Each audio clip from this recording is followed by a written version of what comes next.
Bonjour, nous sommes aujourd'hui dans les locaux du bureau d'études Sonecom en présence de Luc Albarello. Bonjour. Bonjour. Votre dernier ouvrage concerne l'étude de cas. Pouvez-vous nous parler de cette méthode qui n'est finalement pas fréquemment utilisée? Méthode de recherche au même titre que l'observation participante ou le récit de vie ou l'enquête quantitative. Et c'est une méthode qui s'avère tout à fait efficace dans certaines situations. Notamment lorsqu'il s'agit d'observer un phénomène dans un contexte bien particulier. Donc lorsqu'on doit prendre en compte les éléments de contexte pour expliquer le phénomène. Je vais prendre un exemple, celui du rapprochement entre deux écoles primaires qui appartiennent à des réseaux différents. Ça a lieu en Wallonie et donc ça a lieu dans certaines situations, dans certains cas. Donc la question qui m'intéresse dans un cas comme ça, c'est de voir comment ça s'est passé, quel est l'historique de cette situation, quelles sont les attitudes des enseignants, les attitudes des parents, du comité de parents, comment l'idée s'est développée, comment tout ça a été mis en pratique dans cette situation. Donc on va retourner, on va les voir vraiment de manière en profondeur. Donc, quels sont tous les éléments à prendre en considération pour bien comprendre cette situation-là? Mais vous allez donc récolter des matériaux extrêmement nombreux et variés.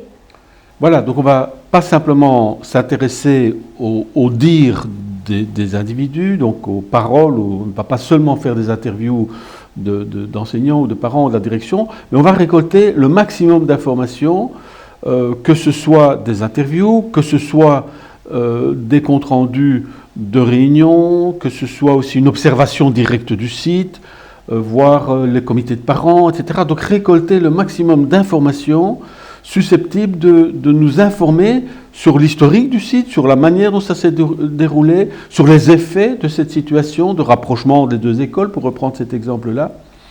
Donc on ira aussi, donc le chercheur ira également faire une observation directe, il ira sur le site voir est-ce que l'espace a été réaménagé, est-ce que l'organisation financière s'est modifiée, quels dispositifs ont été pris, donc on rassemble le maximum d'informations. Mais comment peut-on alors traiter des matériaux qui finalement proviennent de sources totalement différentes?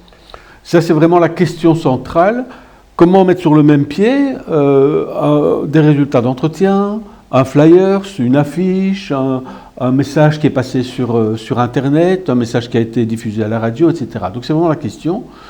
Et donc c'est ce que je travaille dans mon ouvrage, et les propositions méthodologiques que je fais visent en quelque sorte à un principe fondamental, c'est-à-dire la condensation des données. Vous pouvez en quelques mots nous dire en quoi consiste cette condensation? Voilà, disons, la première partie, donc brièvement dit, consiste à affecter des codes. Donc on va donner des codes préalablement définis à tous ces matériaux qu'on aura récoltés. Donc chacun des matériaux intéressants va avoir un code. Et à partir de là, donc on est déjà dans une logique de réduction des informations. Donc par exemple, un interview qui va durer 20 minutes, eh bien, va être affecté de 3 ou 4 codes. Et donc à partir de là, on va pouvoir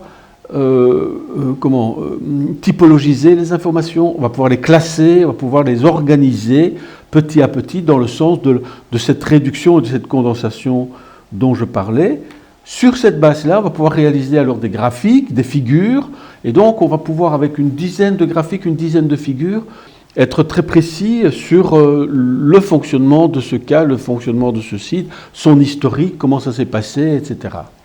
Donc il faut pouvoir finalement appliquer des techniques bien spécifiques, tant au moment de la récolte qu'au moment du traitement des données. Alors c'est quasiment l'originalité de cette méthode, donc qui va impliquer qu'on utilise plusieurs techniques. Vous avez raison de distinguer la différence entre les deux notions, donc utiliser plusieurs techniques différentes. Mais par conséquent, c'est la difficulté de la méthode aussi, puisqu'il faudra pouvoir maîtriser chacune de ces techniques. Parce qu'il n'est pas exclu que dans une étude de cas, on réalise par exemple une approche quantitative ou des entretiens semi-directifs, comme je l'ai dit, etc. Donc il va falloir à chaque fois traiter ce matériau-là dans les règles de l'art. Alors c'est toute la difficulté de la méthode, mais c'est aussi sa richesse, parce qu'elle permet d'aller vraiment très en profondeur dans la connaissance d'un phénomène et de son contexte. Eh bien, merci beaucoup Luc pour ce premier éclairage. Nous nous retrouverons prochainement pour de prochaines informations sur différentes méthodes de recherche. Merci beaucoup.